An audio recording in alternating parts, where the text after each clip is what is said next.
There are many tips that photographers can give to their couples just before their wedding day. I love to give specific tips that I know that will help your day run smoothly and will get you great photographs. So let me tell you all about them.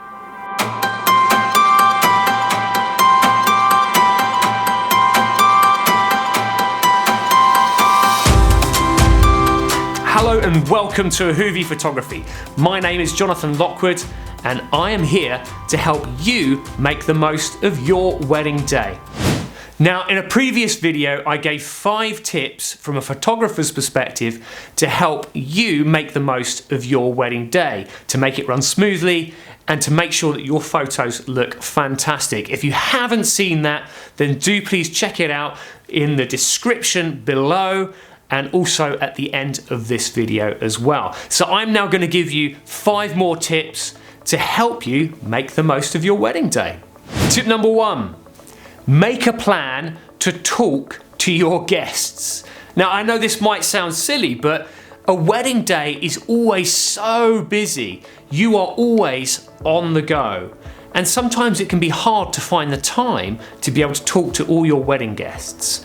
Now, some of them have probably come from abroad or from far away, so it is very important that you try and make time to speak to them.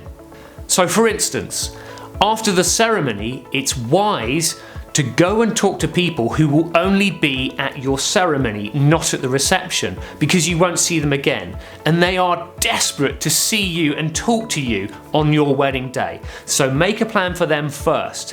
Now, you're probably going to get overwhelmed by everyone trying to come and say, "Oh, congratulations, well done." Don't get overwhelmed by that. Other people can talk to you later. Now, one thing I always love to do with couples is I will give you 5 minutes to chat to the people you need to chat to, and then I'm going to come and grab you and pull you away.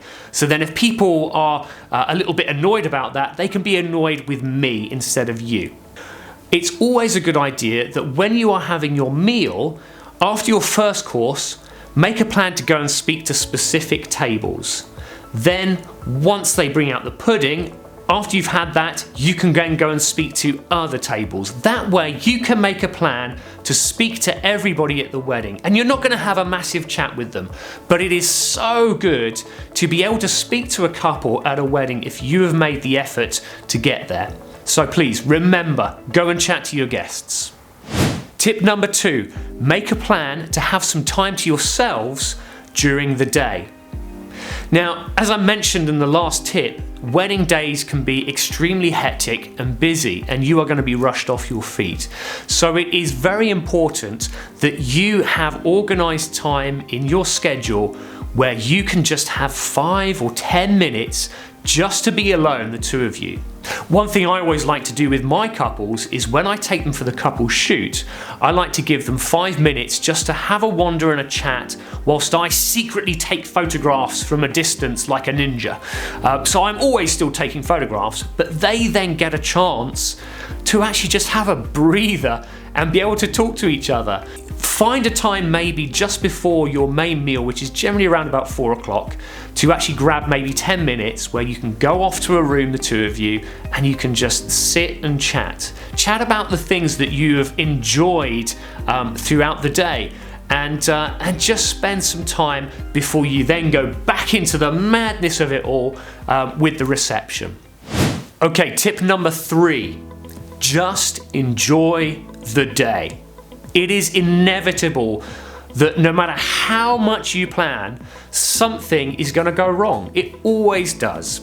At my wedding, we had one of the songs that we were singing, the leader of the band missed out the final verse, the 3rd verse of the song.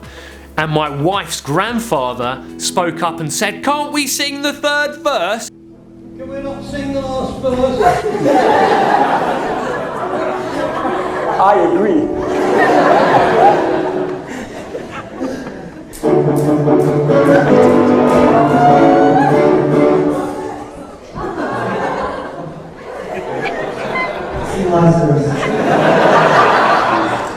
And everybody laughed, and it was great.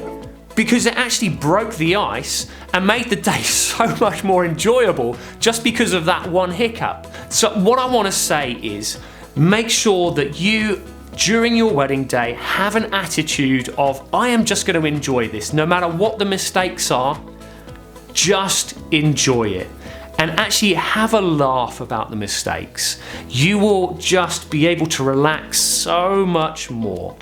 Don't be stressed, please. Just enjoy it. I will be there as well to help you to relax and help you see the fun side of things, but you need to have the attitude of just enjoying it no matter what. Okay, tip number 4. Keep your group photos list short. I do some weddings where they give me a group list that is like an A4 sheet of paper with just tons of groups on it. And I just have to laugh. I will still do it, but it's so much better if you can whittle that down. So for instance, concentrate on your family group photographs.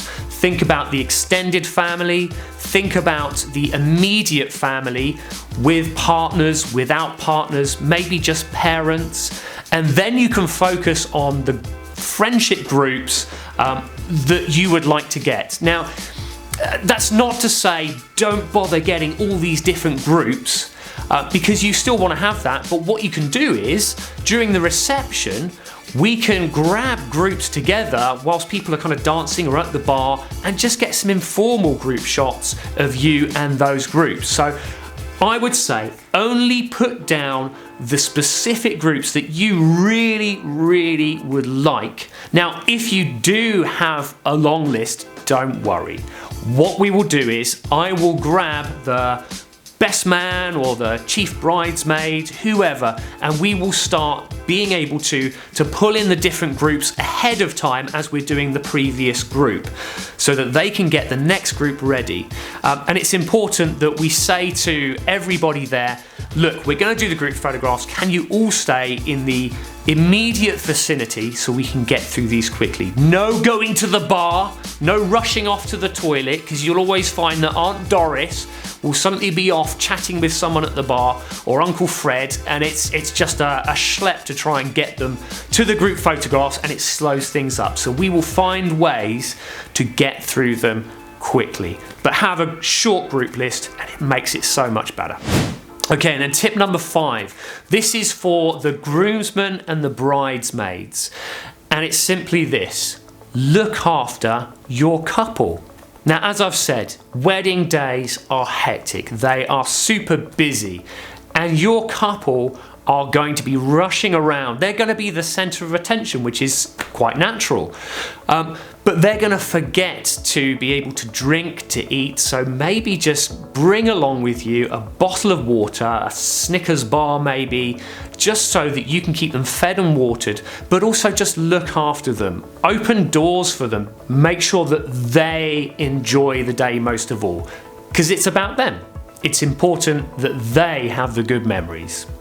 So that's my second set of 5 tips for your wedding day from a photographer's perspective. I hope you've enjoyed this video. Please give it a like if you have and subscribe to my channel. I'm going to tell you all about hiring a good photographer in another video. You can go and check it out. It's 5 tips in helping you choose a good wedding photographer.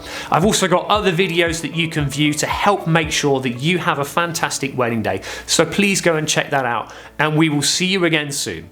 Take care. Bye-bye.